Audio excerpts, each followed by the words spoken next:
p.m. Probably works better. At 6 p.m., we had a discussion on proposed UDO text regarding internet sweepstakes. And at this time, we have Reverend Dennis Crehan from Jarvisburg Church of Christ to lead us in the invocation and pledge of allegiance. Please stand. Let's pray. Dear Heavenly Father, we come before you tonight, first simply to tell you that we love you and that we rely on you for everything. And Lord, you have been gracious to us, not only as a nation, but as a people. Lord, our reliance has been on you, and we expect good things from you, as you always bestow upon us. So, Lord, we pray that will continue. Lord, in this county that still allows for prayer before meetings like this, we pray you pour out your blessings upon our commissioners, Lord, and our leaders. We pray that you pour out your blessings upon our county. I pray you bring prosperity to it this year, Lord, that our people would be blessed and that suffering would be ceased through the good works of not only the county, but the churches in the county, dear God, and just the good people in this county. So, Lord, we just come before you tonight to bow before you and give you the reverence that you so deserve. In Jesus' name we pray. Amen. Amen. I pledge allegiance to the flag of the United States of America and to the republic for which it stands, one nation, under God, indivisible, with liberty and justice for all. Thank you very much, Dennis. Have a blessed evening. All right, next item on the agenda is approval of the agenda. Do we have any additions or deletions? It's a straight-up approval. Mr. Chairman, so moved. Have a motion to approve. Second. Second. Any discussion? Hearing none. All those in favor, aye. Aye. Opposed? Motion carries. Public comment. Didn't have anyone signed up. Is there anyone who wishes to speak that did not sign up? Hearing none, I'll close the public comment. Move on to public hearings. Item A, public hearing and action on PB 1226, Currituck County request to amend the Unified Development Ordinance, Chapter 4, Use Standards, Chapter 5, Development Standards, and Chapter 10, Definitions and Measurements to clarify waste-related uses and establish standards for recycling centers. Mr. Woody, who, by the way, is back and beaming like a proud new father. Congratulations. Thank you. It's a little tired. Glad to be here, though. This is a text amendment that was considered by the board at your February meeting. Following that meeting, we moved it to a work session in March, and we had a work session on waste-related uses. So tonight we're back before you with basically the same amendment that was here in February, and here to look for action from the Board of Commissioners. I'm going to review this real quickly since we've been through this a couple of times already, but essentially before you tonight is a text amendment that deals with the waste-related uses. And really, this started when in the new UDO, or in the old UDO too, actually, that the recycling centers oftentimes, based on the definitions and the types of materials that they process or transfer, can be related to or can be considered a salvage yard or junkyard. So the idea is there was a need for some separation or a distinction between salvage yard and junkyards and recycling centers. And what we've done tonight with this text amendment is try to break those into a logical grouping of uses. So what you have is recycling centers that are generally those that either process, which are when they take the materials in and process those on site, or those that simply sort and transfer recyclable or recoverable materials. You also have junkyards and salvage yards, which the county has historically considered those to be one and the same. We're put those together. We recommend we continue to do that moving forward. And what we've done is we've created new definitions for each of these types of uses that kind of separates those. So in other words, it would be difficult to say that if the county permitted a recycling center, that at some point, because of the materials that go through the waste stream, that would then be considered a salvage yard or junkyard. So we've created a separation. There is some question about recycling centers. I want to go through that real quickly. In the UDO, we have a recycling center that's allowed, and what that's been interpreted or determined to allow is what's called single stream recyclables. So you can do a recycling center in Currituck County right now, single stream being milk cartons, glass, bottles, the things that come out of a household recycling program. Those can be brought to a recycling center, sorted, and then they're transferred to another facility for processing. The question has come up on recycling centers specifically, to what extent can they also process construction and demolition debris or scrap metals? In this new ordinance, the way we've defined it, recycling centers would have the ability, as written in this, to process construction and demolition debris and scrap metals. And I'll note that even with that distinction, in recycling centers are still not the same as a junkyard and salvage yard. And one thing we did to kind of make further separation between junkyard and salvage yards and recycling centers beyond the materials is staff has proposed to require some sort of building for the recycling centers to make sure that when materials do come to a recycling center, be it single stream or single stream and construction and demolition debris, that sorting is occurring inside a building. Staff had originally recommended a 4-sided building for the sorting of those materials. At the planning board, during their consideration, they recommended a 3-siding building. So one thing the board will need to do is, as you consider this text amendment tonight, you need to specify if, in fact, it is approved, if recycling centers, if the sorting of the materials must occur within a 3-sided building or a fully enclosed building. That's one consideration if you move this amendment forward. And the other thing that needs to be discussed tonight as you consider this is if you do decide to establish recycling center processing and transfer as separately defined uses from salvage yard and junkyard, if those are applied for in the county, what type of permit is required. So, for example, as staff has it proposed now, the recycling centers would be subject to a staff approval, to administrative approval. The reason we thought that was if the sorting or the transfer of materials is occurring in a building, that probably minimizes the impacts you typically see with open air sorting and processing materials. The board may want to consider requiring a special use permit or a use permit for a recycling center if you feel like even though there's a building required, there's still a need for some sort of public hearing or public notification. Otherwise, most of the information in the text amendment we've discussed before, and you've seen that. The planning board did recommend approval of this amendment with the 3-sided building. I'm happy to answer any questions you have about recycling centers or about how they're different from salvage yards or junkyards, and I can answer those questions at this time. Staff is ready for questions. Mr. Idlet. I have one. Being historically, how come construction debris has been excluded from recycling yards? Have to do with dust and that kind of stuff?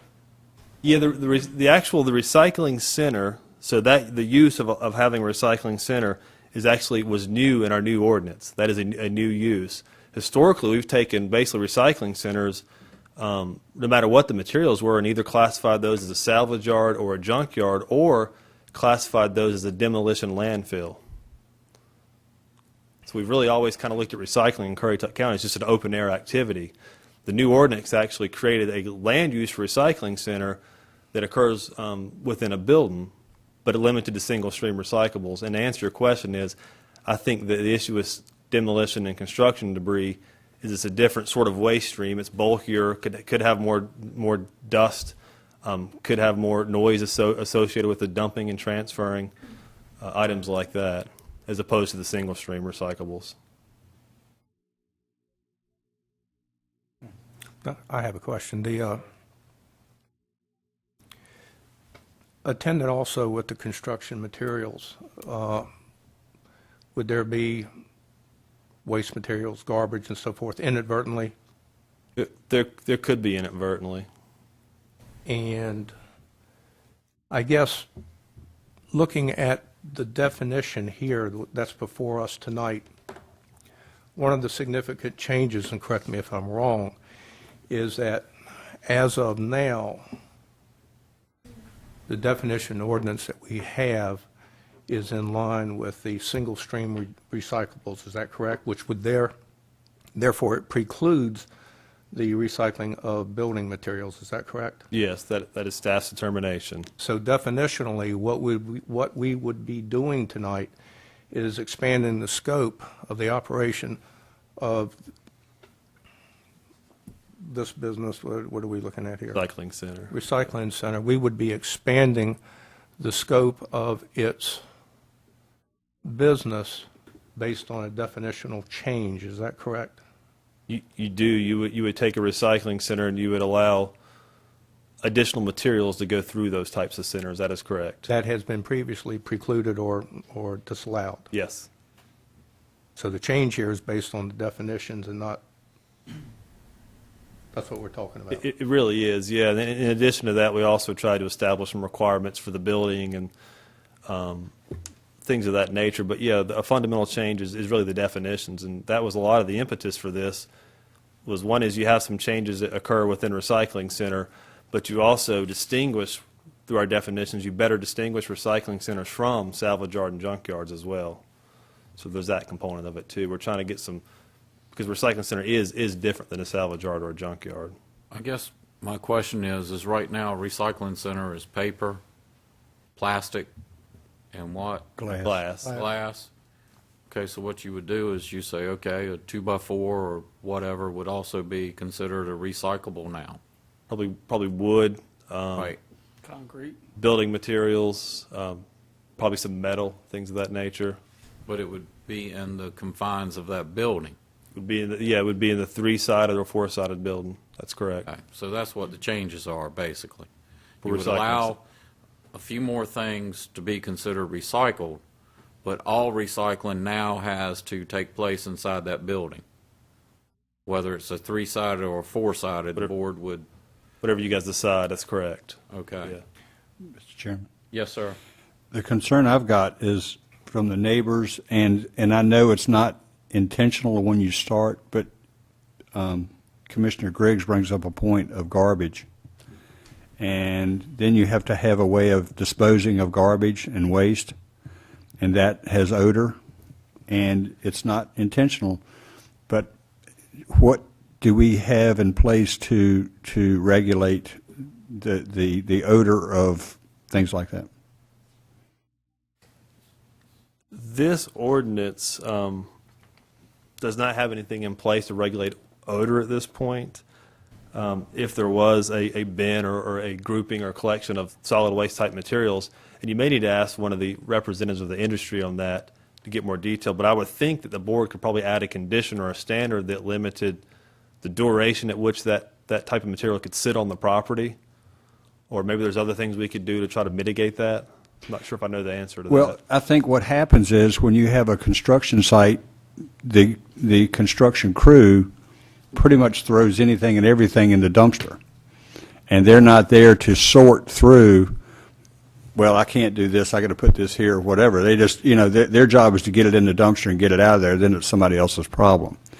I don't want to hand that problem off to the applicant, and then the people in the surrounding area are affected because I've got a friend of mine that's got a $1 million house near Mount Trashmore, or out off Centerville Turnpike.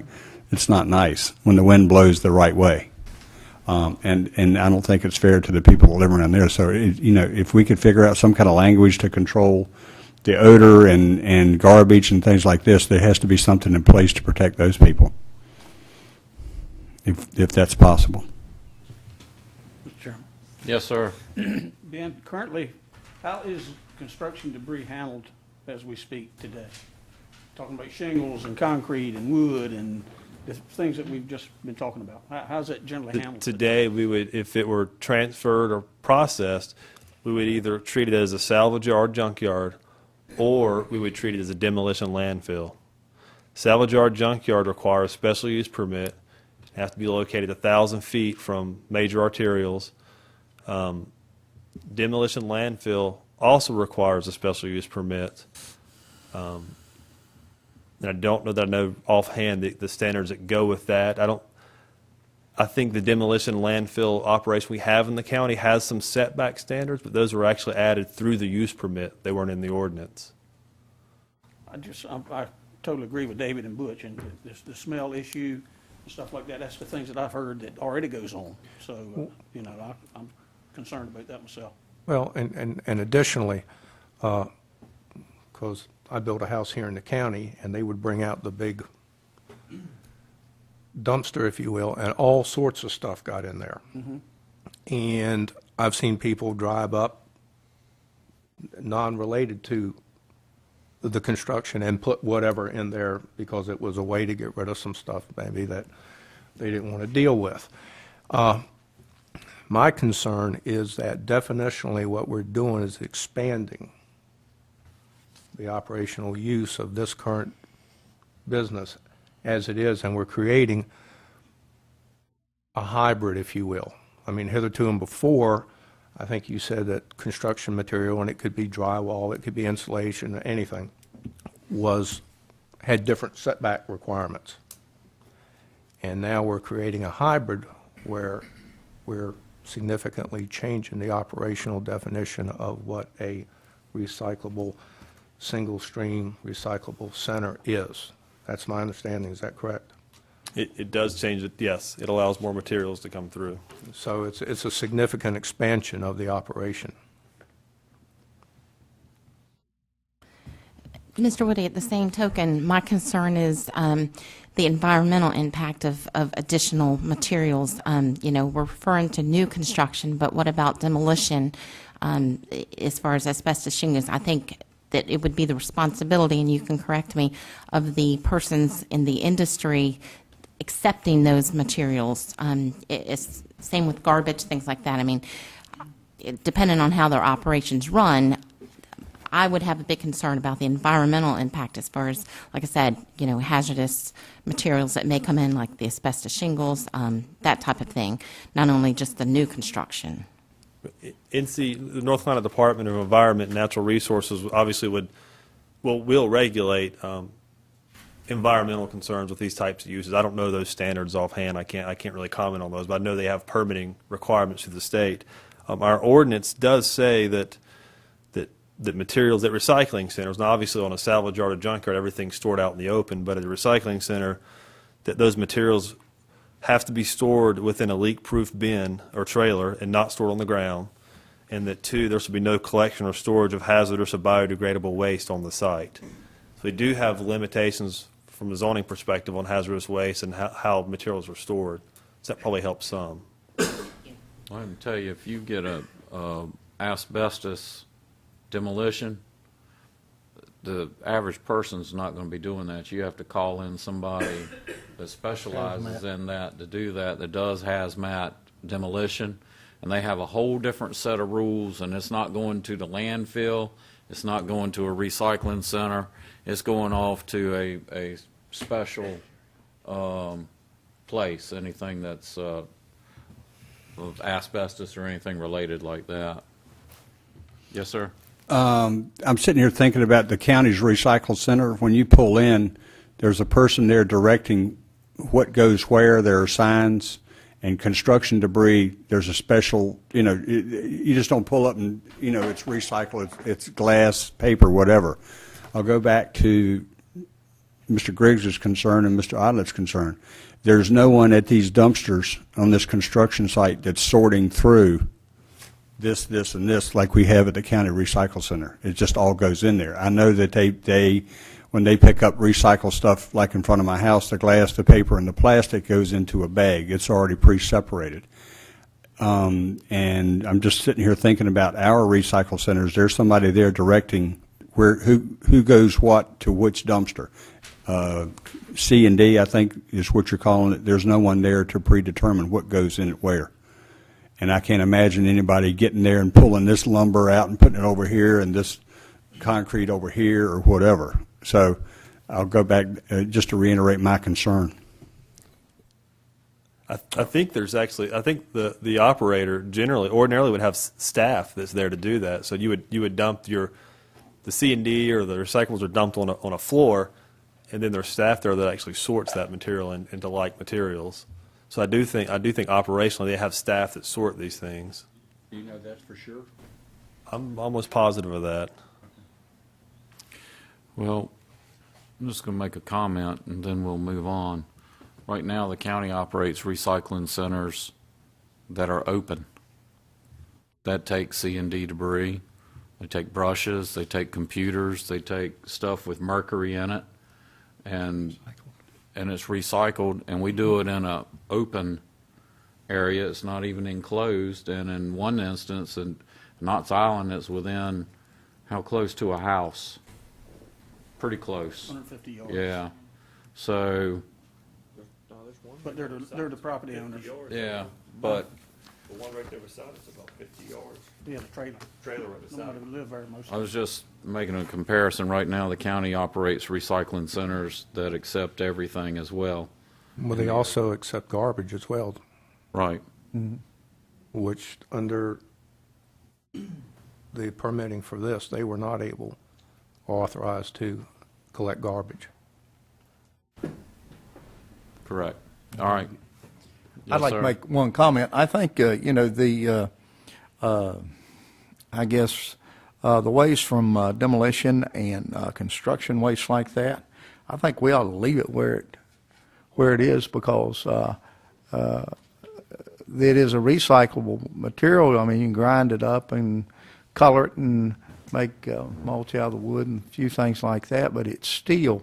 It's a huge bulk material, and with it being recycled, the setback is only 250 feet, I believe it is, in a recycle center. Yes. And I just don't think that is adequate. I think the setback ought to go back to where we had it in the salvage junkyards, to where that was a 1,000-foot setback. But the rest of it, as far as recycling, the paper and glass, aluminum cans, I can understand that. That'd be fine. All right. Anything else? With that, I'm going to open the public hearing. We have 3 people signed up. First person is Horatio Newbern IV. Can you please state your name and address for the record? Ratio Newbern, 105 Windy Hill Court, Idlet, North Carolina. My comment is, I think any waste-related use needs to come before the board and have a public hearing. And I think the setback should be more than 250 feet. And that's all the comments I have. Anybody have a question? Racy, I didn't understand your first comment. What was? I say any waste-related use needs to go before the board and have a public hearing. Thank you. All right. Thank you. Thank you. Next, we have James Shawback. Ask you, please give your name and address for the record, sir. I'm James Shawback with Bay Disposal, live in Suffolk, Virginia, 8157 Crittenden Road. I was just here really to answer any questions that you guys might have on this thing. Again, we've been dealing with my particular use for a while, and I thought we had something where we are in an enclosed building, which we all agreed on a concrete slab. I mean, my operation is completely different from any other construction debris operation that's currently being run. In fact, we're writing the permit as we're going along here, and that's kind of where we're sort of new to it. I'm really, if you guys have any questions, I mean, you've mentioned a lot of different things. I mean, if you have any questions that I can answer, being one of the persons who actually run the operation, maybe I can answer your questions. Any questions? I have one. Can you explain to us, because we've never seen your operation, if when a truck comes in, what's your procedures once it's emptied out or dumped out? I mean, you just dump it in the floor, or do you get in the dumpster and sort through it, or explain to us so we'll know how you operate? Okay, the building's basically 115 feet wide and 100 feet deep, and it's divided down the center. Materials that come in from, hopefully, Currituck, who we've talked to, and several others. Single-stream materials will be dumped on one side of the building. Construction debris, or it could be an open-top container from, say, the Tangier outlet. It doesn't have to be construction debris. It could be an open-top container with cardboard in it. Those containers would go on the other side of the building. My man on the ground, either on the ground or with an excavator, would take the material, spread it out, remove the cardboard, remove plastic buckets, remove any pieces of metal, anything that we can get and put onto the recycling side to be taken to a plant and processed. The remaining bit of the material is scooped up, loaded in an open compacting trailer, and taken to our landfill. It's Turnaround time is how much? 24 hours? floors clean every night. Yes, sir. Where do you have operations similar to this at now, existing? We have a processing plant in Hampton where it's actually machines, which would be kind of the second leg of this thing, a closed building where we process material. That's where the recyclables will go.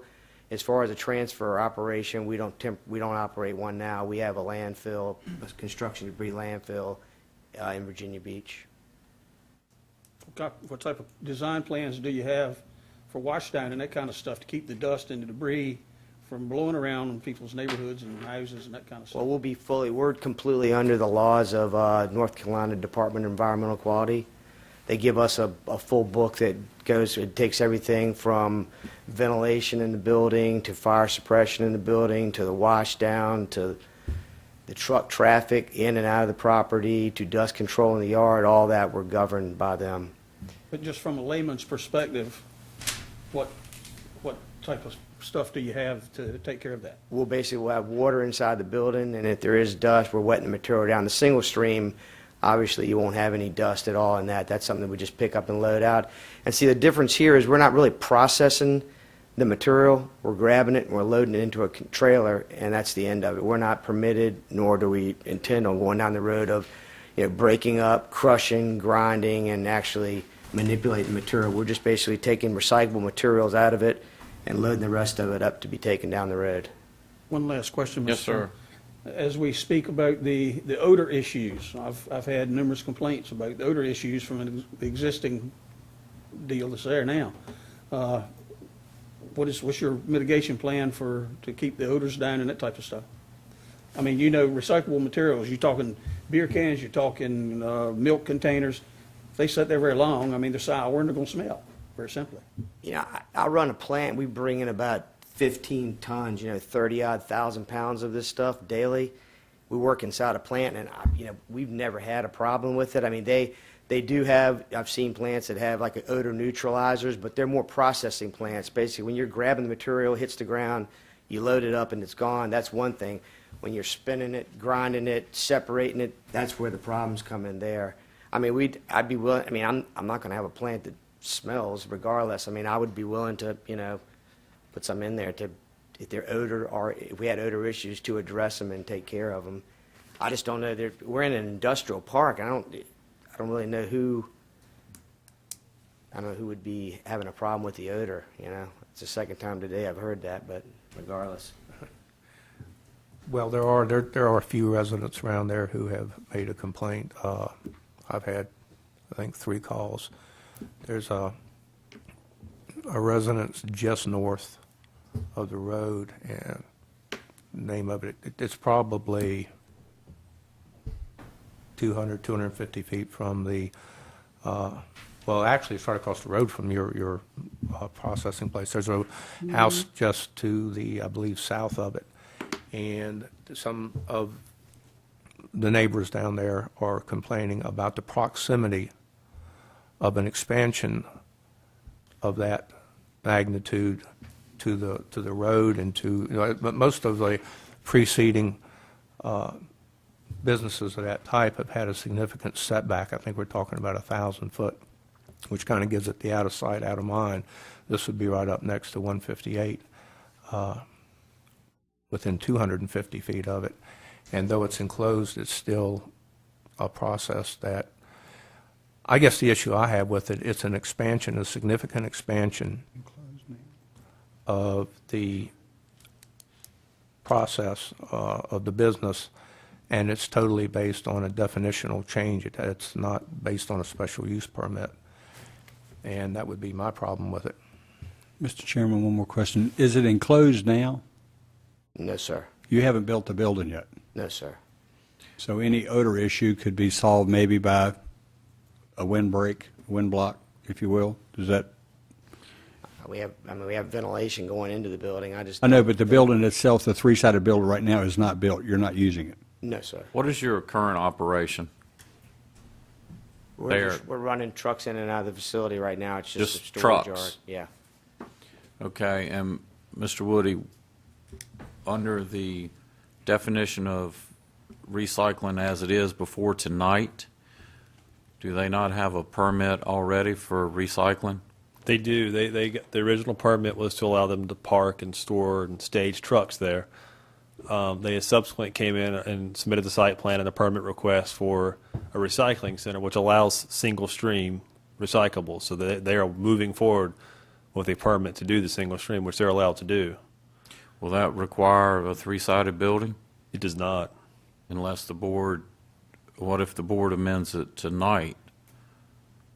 It still would not require a still would not, no. three-sided building because he already has his permit. Yeah. But if the amendment went forward tonight and he was allowed to do construction debris, then that would require the building and everything would be enclosed, correct? Yes.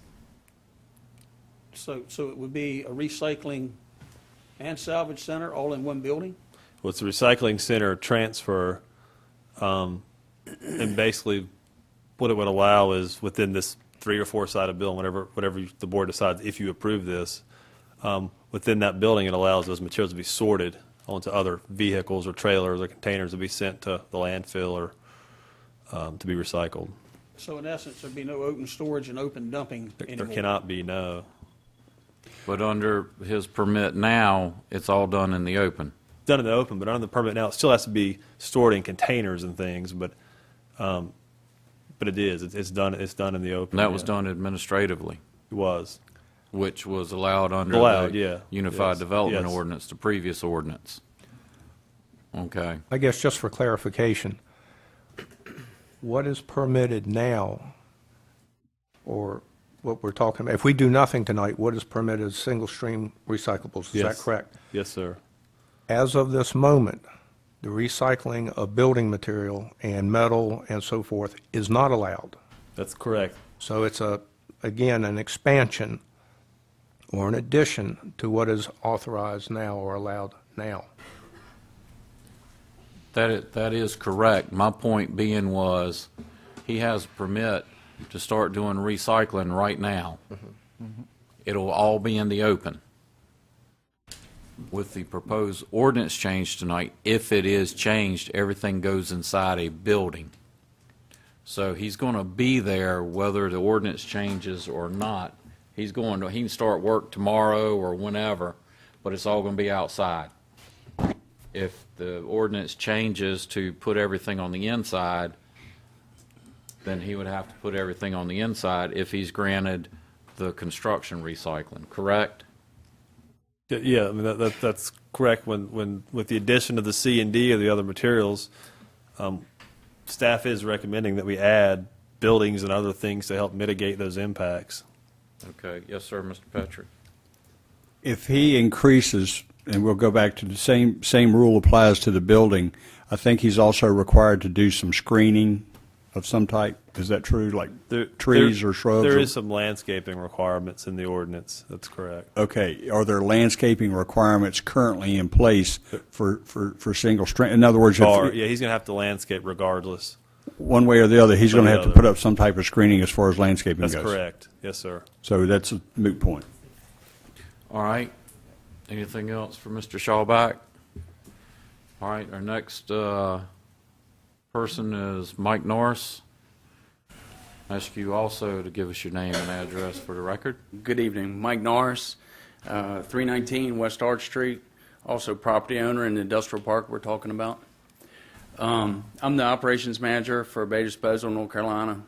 My wife and I actually started this company 11 years ago. I feel very fortunate to have been able to work in this company, work with this company, and work in this county. I've heard a little bit of everything. I've been 28 years. I've been picking up garbage. Proud of what I do. I hear some talks of the smell and all, and I don't want to get into it too much. I'll try to be brief, but I don't know if anybody knows. There's also a septic tank company right up the street that has about 14 trucks, and I think it's 500 feet. I walked up the road. It's about 500 feet up the road. That's a septic tank company. And then there's also, I don't know if anybody knows, in the industrial park there's 3 more companies with dumpsters, parking dumpsters in that industrial park. There's a company up in the left that has about 35, 40 boxes on his property. There's a company to the right at the top that has about 30, well, about 3 or 4 weeks ago, he had 30. He put a bunch out, now weather's turning. But everybody told me it's a dirty word. I'm very proud of what I do, and we have contingency plans in place. I've never heard of any smell. Nobody's called me. I'm there every day. I had a lady across the street call me and wasn't happy after a hurricane. I put out the dumpsters so people would know we had dumpsters. I just put them in the parking lot. And she did call, and she said, could you please move them? And by the end of the day, I had them moved. I've operated an industrial park for 11 years, 10 years, and nobody bothered me none. And then I was fortunate enough to meet Mr. Shaw back in this company, and they were willing to bring revenues and capital to help us do better and have a better company, make it even cleaner and prouder. So I've been here the whole time, and I don't plan on going anywhere. I mean, I've hired many people, and 2 employees just bought houses this year. One just settled on Friday, and we plan on putting a whole lot more people to work. So any concerns, my number's on the fence. And as you were saying about your contingency plans, I had to be permitted to operate this thing, and I'm responsible. That my name's on the book. My name's on the permit that I have that I hold to operate this facility. I would do anything anybody needs done to make it right. I mean, we have contingency plans in place. We pick up trash every Friday. Ronnie picks up trash around the edges. If anybody calls and has a problem, we try to react to it immediately, not 24 hours. We try to take care of it right then. I don't live too far away from there. Come in and do it. We have people that live locally in Currituck County that work there that come in and have keys that do anything. So that's really all I wanted to say. I kept hearing smells and stuff, and, like I said, we're proud of what we do, and we want to do a good job for Currituck County. We want to grow, and we want to be part of the community. So if anybody has any questions, I'd be glad to answer them, too. Like I said, I operate this division, and I run this facility. So, Does anyone have any questions? Don't have any questions, just a comment. I mean, I've had phone calls about the smells. Where they come from, I don't know. Haven't been down there and investigated it, as you sure, said. I understand. There may be some other uses there that could be causing the smells as well. But I've had phone calls. I think some of the rest of you have as well, so I was just questioning it. So. Yeah, I'd like, not a question, but a comment.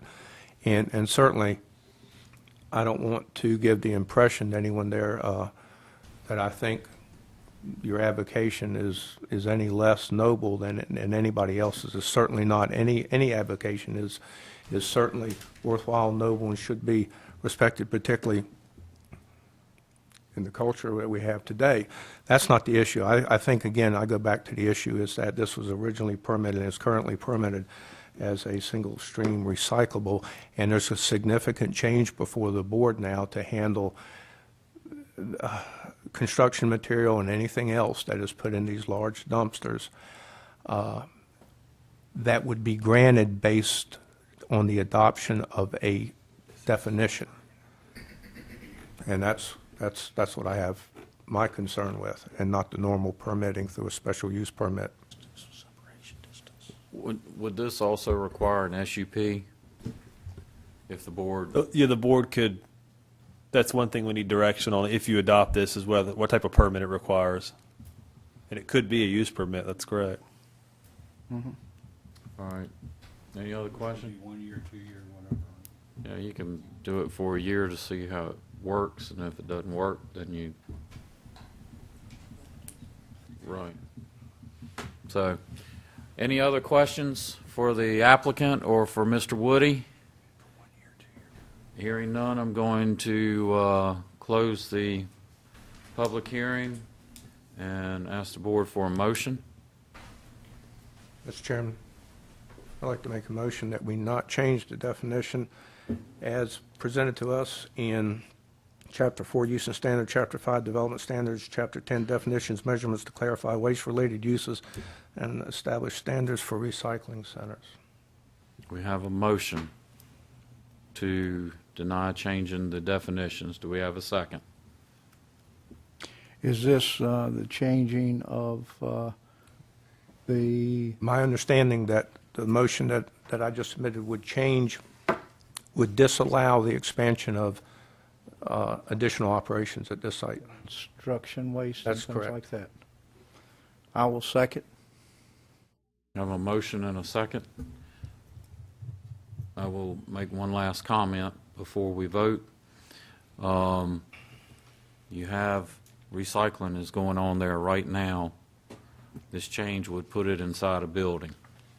That is the main thing that is before me tonight, is the change of the definition requires him to come back, get a SUP, build a building. You said hours of operation. You can do a lot of things, but as it is now, it's out in the open on the highway. To go back what we were saying, if we don't pass this motion, but we can approve it under a special use permit with a 1-year limit, is that right? And it's up for renewal in 1 year to give him an opportunity to prove his merit? This motion is approved, then it's done. I know, but what I'm saying is if that motion is denied, then we can make a second motion allowing the C and D, but under a special use permit. That is correct, and require the building. And require the building, and then come back and make it for a 1 year, and where he has to come back and show that he's That's correct. a good neighbor. Or he can show that he's not a good neighbor. Correct. That would be up to him to show. What's the, I mean, we'd be giving him 1 year. I mean, he builds an expensive Yes. metal building, and he gets a year, and, Then he sure got a lot on the line to make sure he's a good neighbor. yeah. So anyways, we have a motion. I'll call the question. All those in favor of the motion signify by saying aye. Aye. Opposed? No. No. Motion does not carry. Do we have a substitute motion? Mr. Chairman, I'd like to make a motion that we approve the use of the C and D under a special use permit with a 1 year, that the building be built, that the screening with the landscaping and all is in place to staff satisfaction, and that it's a 1 year special use permit. You don't do this year on the special use permit until you have the application coming forward. This would just be to require a 3-sided building. It would be to require the additional buffering, and it would be to require, what was, Setbacks. yeah, the Use setbacks. But how do we put this under? You just did, just leave the special use permit out of it. I mean, the 1 year on the special use permit. Because we're not voting on his operation or any operation. We're Right. voting on a text amendment change to the Unified Development Ordinance. And then he has to come forward With with an the application. request for the special use permit. So Okay. the three things is the landscaping, special use permit, and the 3-sided building. That's my motion. I second his That's the motion. motion. We have a second. Mr. Martin, you have discussion? Only thing that, when we started talking about the special use permit and, 1 year for him to build a building or something like that, that's not necessarily holding someone to make an investment like that. In the special use permit, we could do 2 or 3. Yeah, it doesn't have Yeah, to be. I mean, and I didn't want him to be taken aback. That's a huge investment just Yeah. for 1 year, and that's not necessarily, the But way we we can would change look at the it. time. It doesn't have to be determined. Right. You determine the time of the special use permit at the time of the request of the special use permit. Yes, sir, Mr. Idler. Mr. Chairman, I think you brought up a very valid point. As it is now, the operation is outside, whereas by approving this, and this is what made my decision, everything is being moved inside, so which, in my opinion, will have some better controls. So I stand in support of Mr. Well, and I just want to add this one thing. I've got complaints, too, about banging around and the beeping at 5 o'clock or 6 o'clock in the morning, trucks backing up or whatever. I don't know if it is or not, but you can put hours of operation and days of operation, and reasonable. I mean, you don't want to keep the man from working, but you can mitigate some of the other issues as well. So, any other comments or questions? Hearing none, all those in favor of the substitute motion signify by saying aye. Aye. Opposed? Motion carries. Item B is public hearing to name a road located on Currituck Forest subdivision from west side of 168 Crawford Township. Mr. Woody? I'll speak to this. Yeah, I'm not prepared for this tonight. He's been walking babies. I don't guess he had a chance to study this one. This simply comes to you pursuant to the statute which grants to county commissioners the authority to name or rename streets or roads within a county. The applicant has requested that a road just south of here, off of Currituck Highway, be named Enchanted Forest Drive. Pursuant to the statute, it's necessary for you to hold a public hearing prior to making your decision. And so it would be appropriate, Mr. Chairman, for you to open the public hearing at this time. All right, I'm going to open the public hearing to name a road located on Currituck Forest subdivision from west side of 168 Crawford Township. And we're naming that, changing the name to what? Enchanted Forest Drive. Enchanted Forest Drive. We had no one signed up for the public comment. Is there anyone that wishes to speak to this issue? Hearing none, I will close the public hearing and ask the board for a motion. So moved. I have a motion and a second. Any further comment? Hearing none, all in favor, aye. Aye. Opposed? Next item is Tracy Sample, the tax collector, to review the countywide revaluation.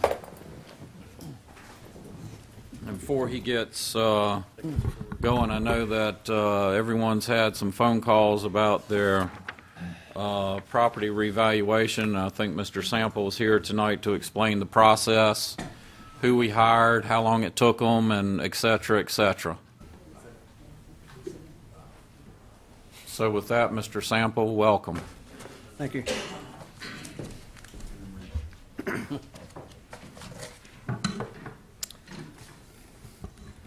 Good evening. After nearly a year and a half, the tax revaluation is nearly completed. My name is Tracy Sample. I'm the tax administrator. Tonight I have with me Mr. Ryan Benson of Tyler Technologies. It's the firm hired to do our revaluation. State law requires that every 8 years we revalue every property in the county for tax purposes. The task is to estimate the fair market value of the property as of January 1st, 2013. The last revaluation was completed in 2005. Tonight we're going to cover the new preliminary tax base for 2013 and how it compares to last year, percentage change by geographical areas, look at some sample sales data, and information about the appeals process. Okay. The new tax base for 2013 is estimated to be $5.4 billion. Of that, 95.9% is real property, and the other 4.1% is personal property such as cars, boats, business, and farm equipment. This slide breaks down the real estate portion of the new tax base. It also shows the amount of decrease over the previous year's values. You'll see that the total land values decreased by 47.7%, while buildings decreased 25.2%, and the total decrease was 34.6%. So we saw just over a third of our property valuation go down over the last 8 years. Now remember, this is total value countywide. Later in the presentation, I'll give you a breakdown of how it decreased by areas.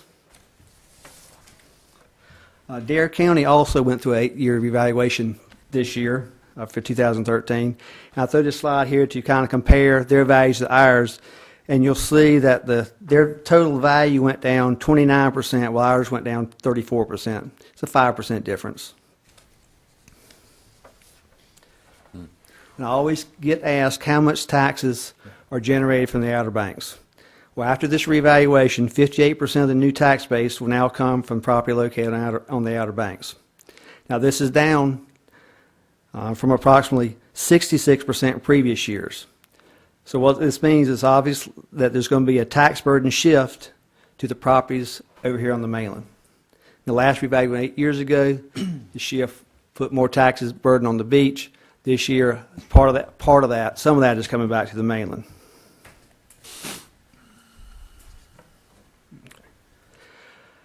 Percentage increases over previous values. This chart shows the percentage of properties that decrease within certain ranges. 31% of the properties decreased less than 25%. 30% of our properties decreased between 25 and 50% of the old values. 18% of the properties decreased more than 50%. Now, there are some increases in property values as well. 15% of the property saw an increase as little as 1% to as much as 25%. Some actually increased in value. There was another 6% that saw an increase of over 25%. However, many of these were due to new construction. A new house was built, a new garage or something, or maybe the house wasn't completed last year, only partially complete, 10%, 20, 25%, whatever, and those cause these numbers to be increased over 25%. And some properties may saw an increase because the appraisal firm went and measured the houses, looked at the outbuildings, decks, patios, things that may have not have been on the tax records before. Maybe they built without a permit, or they were built and didn't notify the tax office, and they would pick up some extra value that way. Now this chart shows percentages decreased by each area. The Moyock, Knott's Island, Gibbs Woods, and Crawford Township all saw a decrease, an overall decrease by less than 10%. Lower Currituck on the other hand, had a 30% decrease overall. The southern Outer Banks, the Crawley area, decreased 40%, and the Ford Drive area, the northern Outer Banks, decreased by 55%. Now keep in mind these percentages are total decreases for those areas. It doesn't mean that every property in those areas decreased the same amount. Some more, some less, and some actually increased in values. I'll keep coming back to this slide as we go to the particular areas to show you what it was before, and it's kind of the breakdowns of the sales. So we'll see this slide several times. This next slide was a slide we had back in 2005, 8 years ago. I've included this in the chart to show the overall increase as a result of 2005 valuation. And it's interesting to note that the areas that increased the most in 2005 decreased the most in 2013. It's area that these charts look similar. The Moyock, Knott's Island, Gibbs Woods, and Crawford were all on the lower end, while lower Currituck, southern Outer Banks, and finally the Ford Drive areas had the highest increase in 2005. Now we go back to that same chart again. For 2013, you see the same pattern. Moyock, Knott's Island, Gibbs Woods, and Crawford, smaller decreases. Lower Currituck higher, southern Outer Banks even higher, and the Ford Drive area having the largest decrease. Now the following slides will show you some typical property sales that brought about the decrease we saw during this revaluation. First we're going to look at Moyock, which had a 70% overall decrease.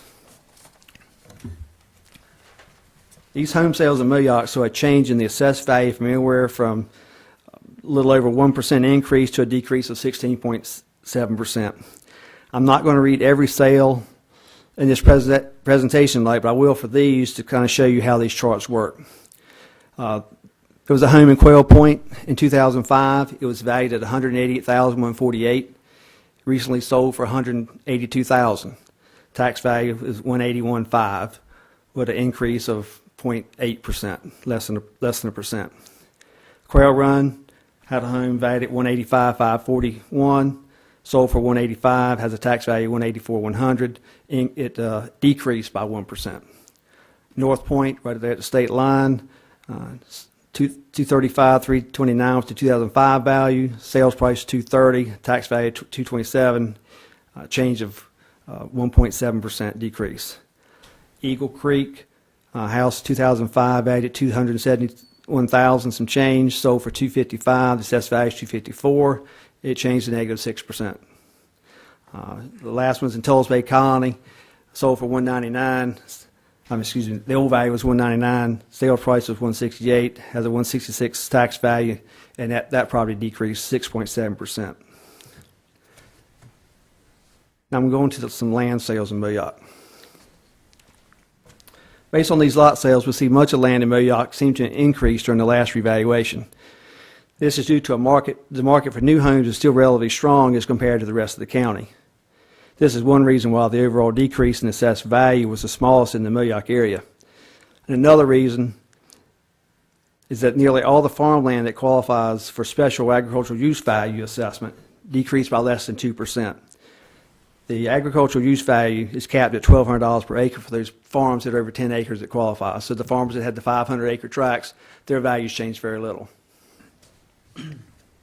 if they qualify for use value, which most of them do. Back to the chart, we'll see that Knott's Island and Gibbs Woods had an overall increase of 9%. The next page shows homes and lot sales in those areas.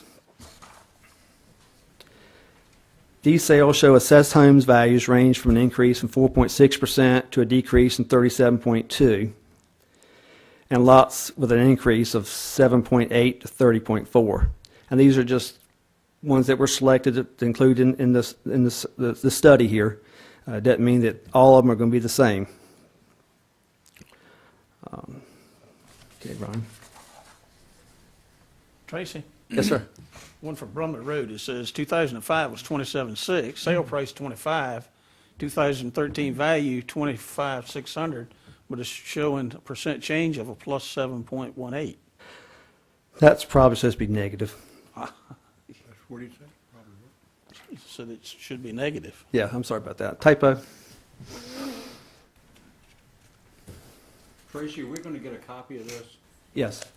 Because it might help I- us when we go. Yeah, I'll make sure you all get a copy. I believe Deb said it would probably be posted on the, will be part of the agenda or the part of the meeting. It'll be online, but we'll make sure you get all a copy. I spent up 11 o'clock some nights working on these, so you may see a number that's off. I know later on there may be a typo if I didn't get it fixed before we got over this afternoon. Crawford Township had an overall decrease of 9%. These home sales in Crawford Township range from a 12.9% increase to a 23.3% decrease. The house on the water in Currituck, the house on Bullyard Road, the one in Maple and in Dozier Acres all sold for more than the old assessment, while the others sold for less than the 2005 values.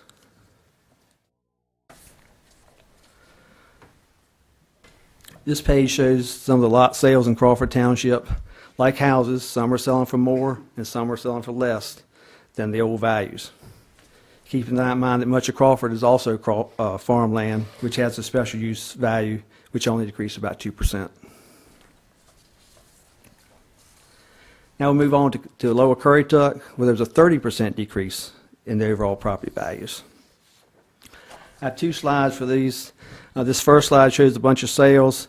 The change range from basically no change to a decrease of 16.8%. While the next slide I have continues on with sales that ran from a decrease in 20% to over a 60% drop in value. Good God. In these examples, it's mainly the more expensive homes that dropped the most percentage-wise. Tracy. All right, let's look at waterside villages. Let's. Okay. There's been a lot of distress sales in there. Did you guys use distress sales in your computations, or did you just use real estate sales? Because just bank sales, we all know what they are. They just, what they could get and move on. Or do I need to ask you? We use whatever sales were available. If it was a bank sale, we tried to not use it. The one thing with the bank sales or any neighborhood, if most of the sales in that area are owned by the bank, that's going to be your market. I agree with what he said. We would look at valid sales between people, between parties, and then we would second look at bank sales, and we try to use the valid sales between two parties, and then we would look at the bank sales and take those into consideration, but we would give more weight to the sales that were between two parties. I think some of the bank sales at Waterside Villages, some of the lots were like $20,000 a piece. And that's a distressed sale where you can't buy a lot in there for $20,000 now from the people that bought them, and that's just saying. But I've just disrupted you. Keep going. Okay. Before you get, just one other question from me, too. I see numerous examples here on some places. Knights Island, I seen one was a land piece and one for Gibbs Woods. I mean, is that the only data that you had to work with? Is one house or one piece of land? Well, we had a smaller number of parcels, Totally so we had understand smaller that. sales, so I just included But a I didn't smaller see number of anything on sales. a residence or a house. All I seen on Knights Island was a piece of vacant land. That was the only example you had up there. $20,600. I don't think there's a house over there sell for that. And most of the houses on the list are on Knott's Island. I'm sorry. Most of them are on Knott's Island, if not all of them are on Knott's Island. Yeah, can you go back to Knott's Island? I missed something somewhere. Yeah, I thought I saw, over there. yeah, there's Yeah, not. all the home sales I are, didn't see that one. I'm sorry. I was all the looking at home the bottom sales are on piece. Knott's Excuse me. Island. Okay, let me look at that just a second. Thank you. That ain't mine. Mine ain't for sale, bud. I can If tell we you get going that. through them too fast, just tell me to slow down. I didn't see the top part. I'm sorry. Okay. Apologize. Okay, keep going. Thank you. All right, back to Lower Currituck. Okay. I think I was at the point where I was telling you that the more expensive homes seem to drop the most percentage-wise. I didn't include lot sales for Lower Currituck because they're pretty well reflected in the sales price of these homes. And I was going to point out that, like Kilmarlock Club, the Waterside Villages, they're all selling for a whole lot less than they were. Some of those were assessed for $150,000 to $200,000 before, and they're $50,000 to $75,000 now. I can afford to move to the Carolina Club now.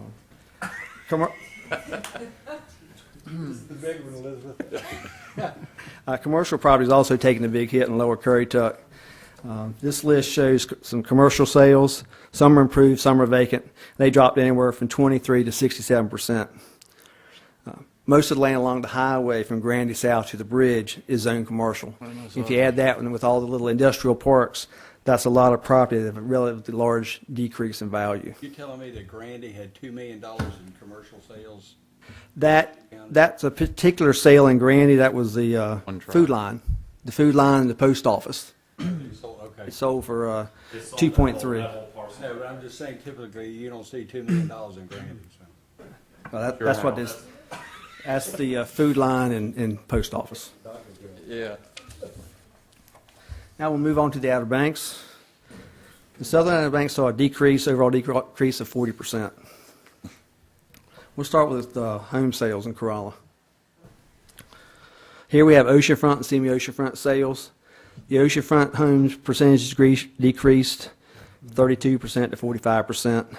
The semi-oceanfront's 29 to 41%.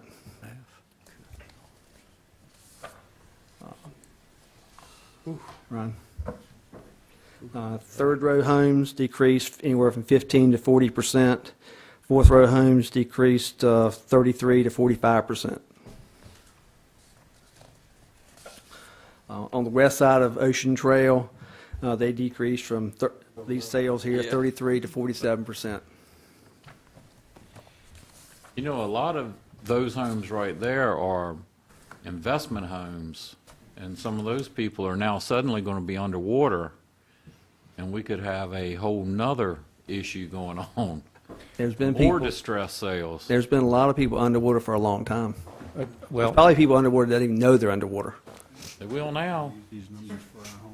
well, actually, and to speak to your point, He's going to dig. our evaluation, your evaluation represents the market analysis, if you will, not the cost analysis of what, because some of these houses, I'm sure, in fact, I've talked with at least 3 different appraisers who, speaking to specific appraisals, admitted you couldn't build this house for what they say it's now worth.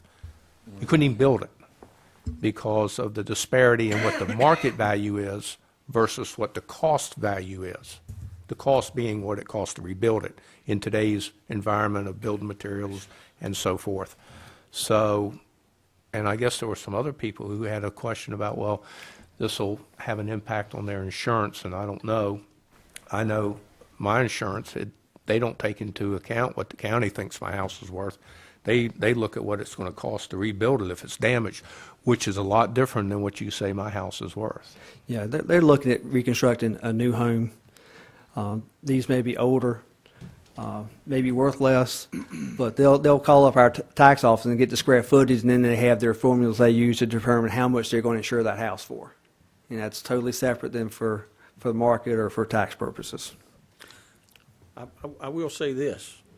One of the first questions the insurance agency asks when you go to get insurance, we just went through it with a rental property, is, and they go to the county tax or county website, and they get the assessed value of that property. And that's the baseline they start off for insurance purposes. I mean, we had the discussion when I talked with you. And you said basically that, y'all didn't have any control over that, and I understand that. But I can tell you, they do. I think that may be particular to your insurance company. I'm with USAA, and they could care less what the county says my house is worth. They actually come in and look at what it's going to cost, and they actually will look at the materials, whether, what you've got in it, square footage, and it's just cost basis versus market basis. It's two different sliding scales for determining value, and what the county uses is market. I think there are agents that they rely on tax values. Whether they should or not, I would argue that they probably shouldn't. But we do get calls. The homeowner say, well, my insurance company will only value it for this. Right. And usually it's the other way around. They'll only value it for 70. We may have it valued for 90. Well, it could be the other way around. But that's between the insurance company and how they're going to handle that claim if it comes about.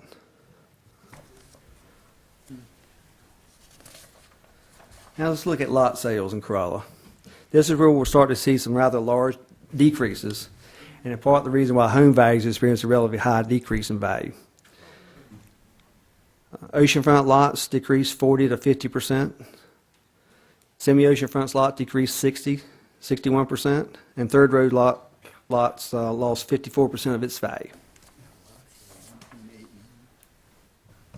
Fourth row lots decreased anywhere from 33 to 60%.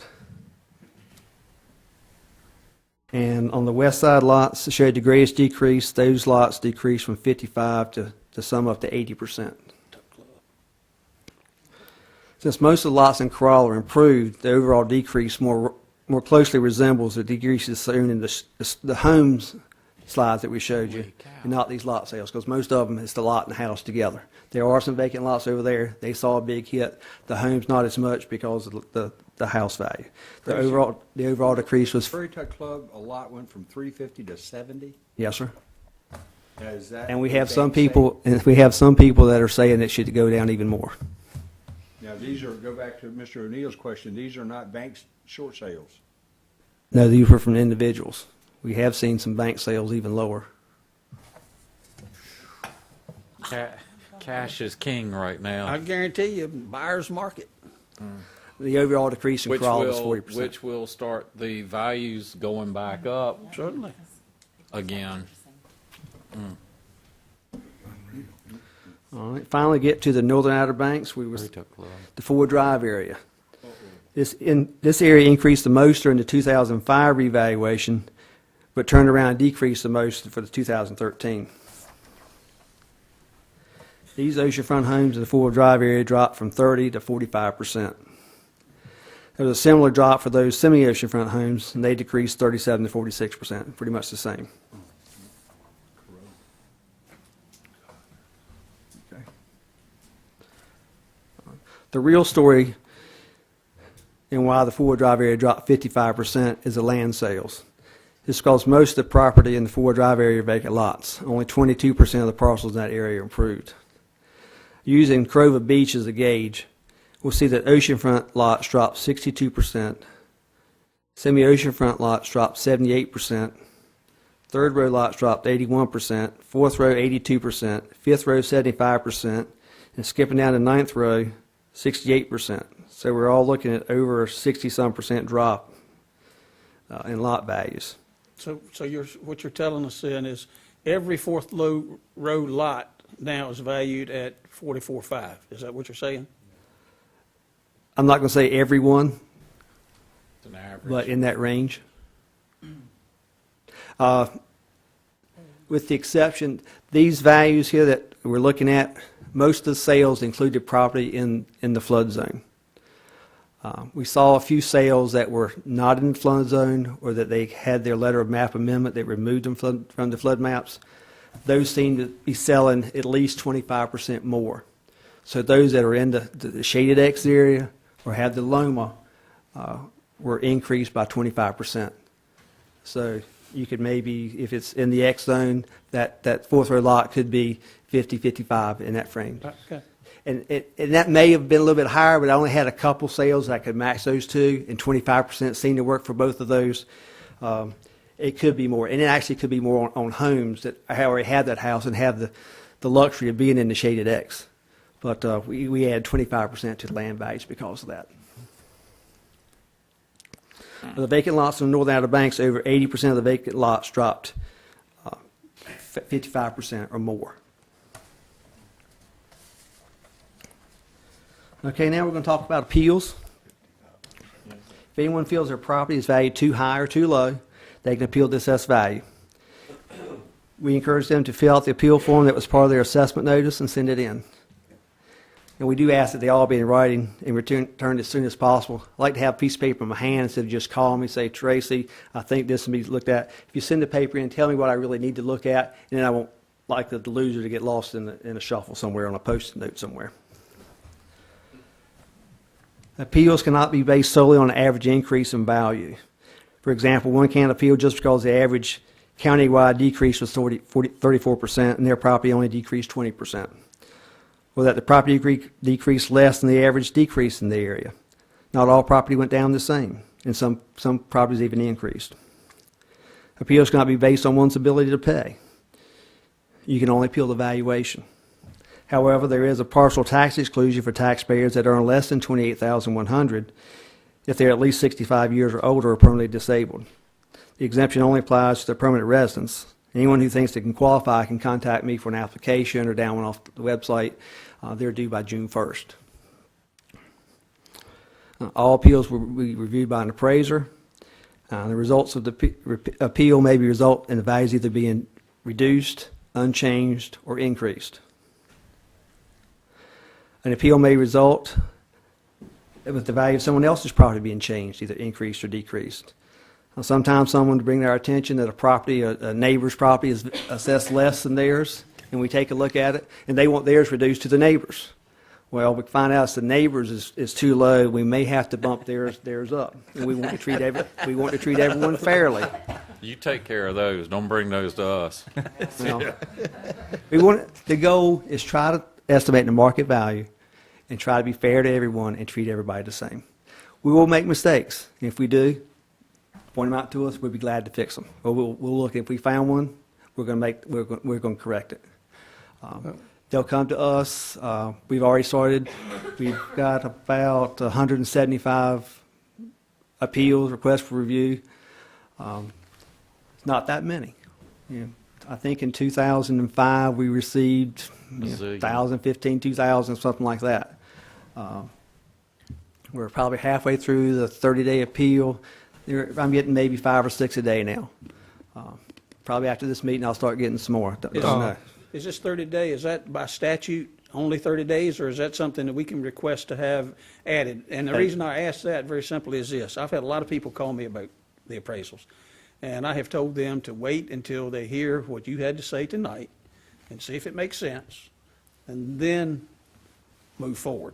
So I suspect there's a lot of people that's doing that. Yeah, the 30-day is a target to get people to get their appeal in. So we'll have time to review it. And then because once we review it, make it some determination, we need to notify them of the new assessed value or no change. And then after that, if they're still not happy with their assessed value, they appeal to the Board of Equalization Review. So we've given them 30 days to get most of these appeals in. If somebody comes in 31 days, 32 days, 45 days, whenever, we're going to look at it.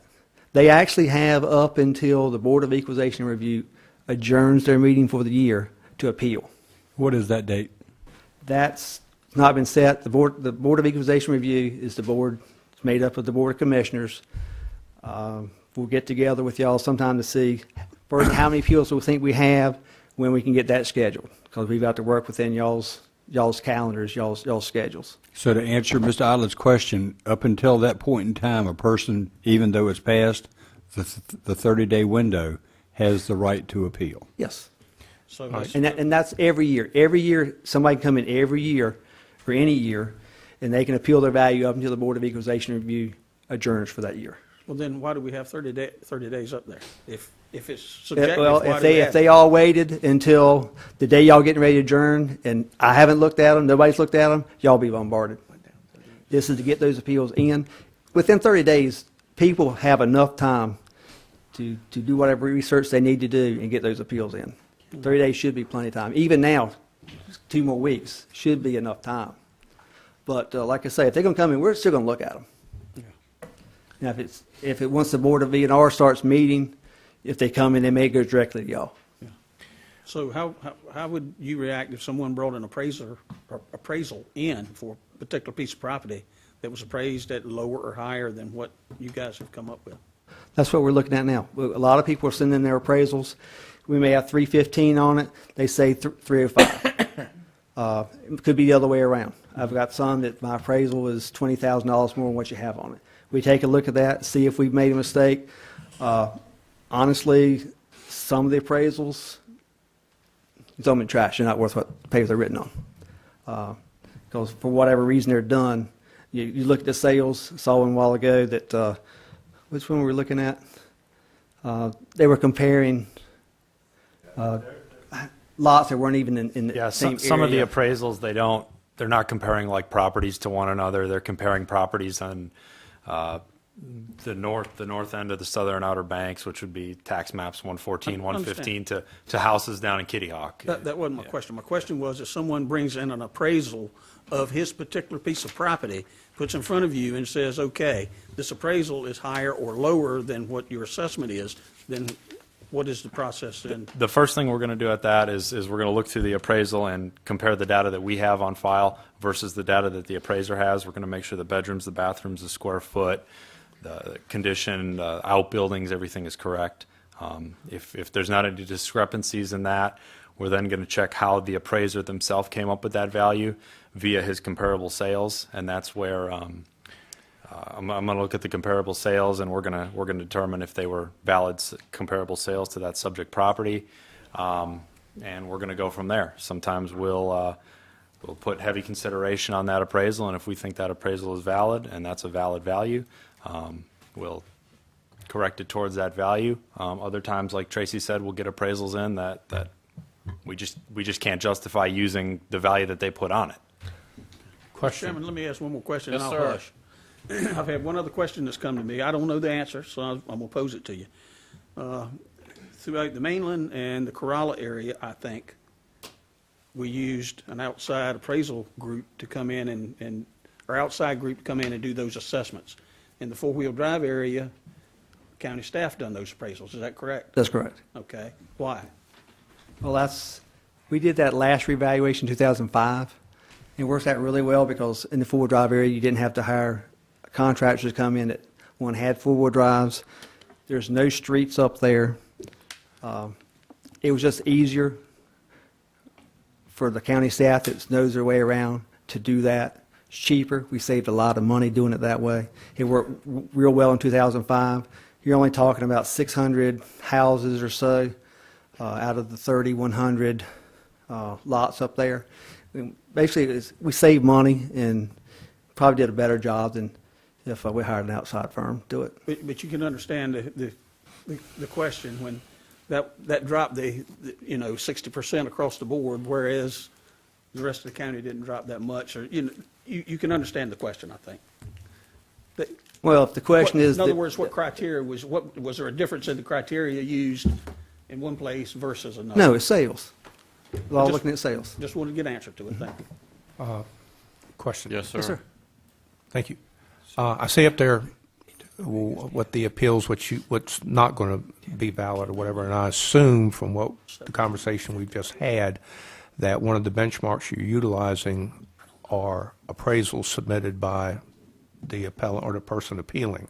Is that correct? So you're using, is that what you're using as your benchmark for a challenge? We love appraisals. We love if you have an appraisal, we'd love to see it. Bring it in. We can use that appraisal to verify the square footage of the house, something we may not have calculated correctly.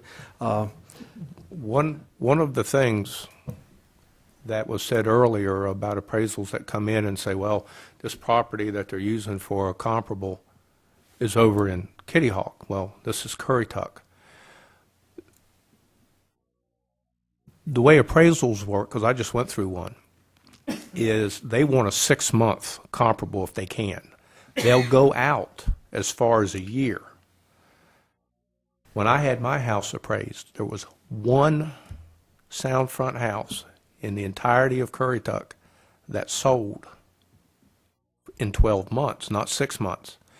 The only way that they can do an appraisal that's valid is to go outside of the area, because they can't do just one comp. Now, and I think that speaks to, and they do go outside of the area for specialty properties. I know soundfront properties, maybe, you know, they do it. They have to go outside because there are no comps. I know mine's anecdotal. I realize that. But they had one soundfront house sell in 12 months in the entirety of Currituck, and it was in Moyock, or up near Moyock, and I'm in Point Harbor. So they had to go out of the area. Yeah. So I don't know. I guess my point is, are you saying that if somebody brings in a valid certified appraisal, but in order to get a comp, they had to go outside of the area they're in, you're not looking at it? We don't have. If somebody pulls a house up from Kitty Hawk, we don't have all the data on file that we have for all the properties in Currituck. You know, we'll take it into consideration, but we're going to put the most weight on the houses that sold within the county. That's where we're basing our appraisals on the most, is the houses that sold within the county. And you'll see a lot of appraisals will have maybe one in Duck, if it's in Corolla, to get a similar house. It's not unusual to see appraisals that go outside. All right. Anything else? Any further questions? We are going to get a copy of this. Yes, sir. Make sure everybody gets one. Yeah, I'd like a copy emailed to me. Yeah, me too, please. Yes. I don't believe it's on our agenda. Yeah. Not what your presentation's not. Tracy, would you go back and show me the numbers again, the pre-eval and the post-eval, where we are now, dollar figure? Do you have that? The total countywide, It's sad. I mean, where we were, dollar figure, and to where we are. the $7 billion Pre and down post. to $5 billion. No. Right there. Next one. Yes. 7.92 to 5.18. Yeah. Thank you.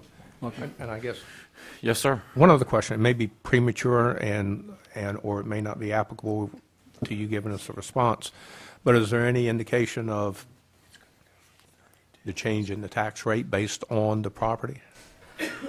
I haven't really looked at that. That would be part of the budgetary process with your finance officer and your county manager. I mean, to be revenue neutral, not hypothetical if you're going to raise it, lower it, or whatever, Well, but you- just have a status quo, what we had last year versus with just revenue neutral. What it would What be the this year. revenue, there is what they call the revenue neutral rate, which I believe Dan has to present in his budget ordinance, which is usually May. And what that figure is, what tax rate would generate the same amount of revenue this year Yeah, as it that's did what the I'm previous asking. year, given an increase in the average rate of increased growth over the last 8 years. So it'll be that plus a small little percentage. I haven't had a chance to look at these numbers. We've got these numbers, these letters out, the calls coming in. I've been working on this presentation. Today we went live with a new system with DMV where we start valuing vehicles and things ahead of time. So when you get your you get your registration renewal card, that you'll also get your tax bill in there as well. I've really had a chance to look at those. I got numbers to Sandra on the total figures, but eventually we'll get down and look at what that revenue neutral will be, and I guess she and Dan will get that to y'all. I'll quote that sage philosopher. Yeah, you can. That's the rest of the story. Paul Harvey, good day. All right, anyone else? Tracy, one other thing. Do you have the breakdown by townships as far as the pre and post? Do you have that also? Or is it just percentages? It's available. I'll have to pull it out. I'll have to pull Okay. it out, but we can get that. I would like that included, if you would. Okay. But don't wait to get that before you send the email. Yeah, please. Percent Please. 2 emails. Yeah. by By township? Can I say comment? I'd like to see the dollar figure by township. Oh, dollar figure. You know, Yes, sir, Mr. Martin. I mean, you've got the percentages of. Our values dropped $3 billion. Pretty much. we need to take into account that this, the last reval was 2005, so this is a 2005 to a 1/1/2013 reval. So that was an 8-year, reval on 8-year cycles here. Mhm. So, Oof. this wasn't, Oh, my this house wasn't 6 years ago. 2012, 2013. Well, voicing $3 billion, that's that's a, that's a huge number Yeah. for little Currituck. All right. Any other questions? Hearing none, gentlemen, we thank you. And you're available for phone calls and questions. Yes, sir. At, If anybody would like to see any of these individual sales that were in the slideshow, you can. and at what number can people reach you guys if they'd like to talk with you? Call the tax office line. No, we want your home number and cell number. License number. Yeah, I don't have the date at home, but what is the tax office number? 232-3005. 232-3005. Okay. Thanks a lot. Thank you. Good job. Well, our next agenda item is the consent agenda. I would like to say, or like to point out, I was looking at the resolution providing the 4th of July display, and I'm looking at the liability insurance of $500,000, and pretty much standard in the any type of event now is $1 million general liability policy. $500,000 if a pyrotechnic goes off and a bunch of people get hurt, that's not enough money for anything. Totally agree. So if we approve this in the agenda, I would suggest that it be changed to at least $1 million of general liability. At least $1 million. So I would ask that that change be made as part of the resolution with the consent agenda. And with that, we'll take a motion. I make a motion to move for approval with the additional insurance. Have a motion. Do we have a second? Second. Second.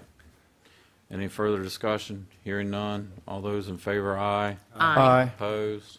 Motion carries. Commissioners report. Mr. McCord? After the tax display, I don't have anything to report tonight. Okay. Mr. Griggs?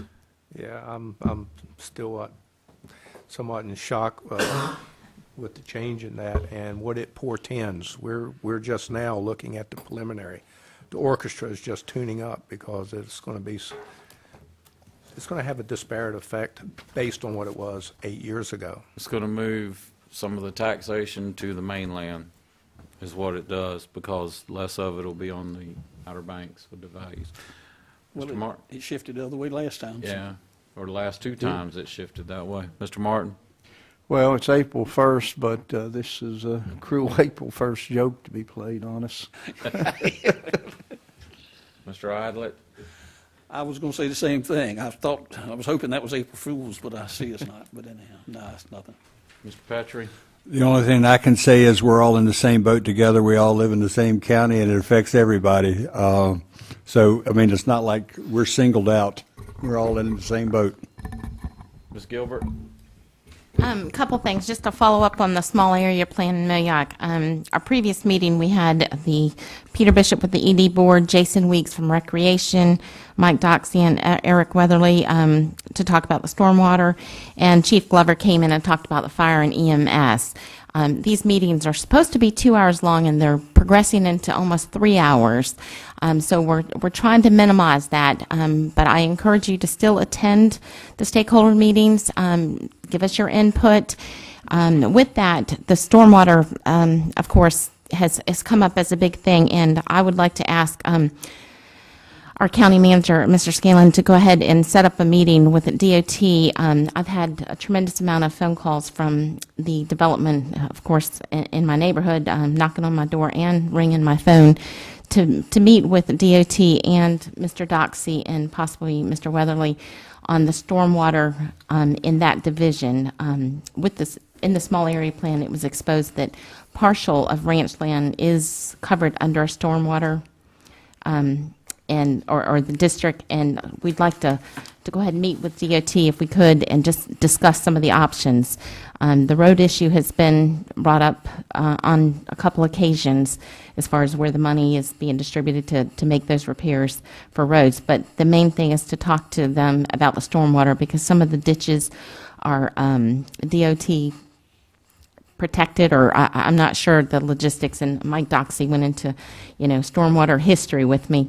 But I would like for you to set up a meeting with someone from DOT, and so I can coordinate that with the homeowners in ranch land so that we can discuss that, please.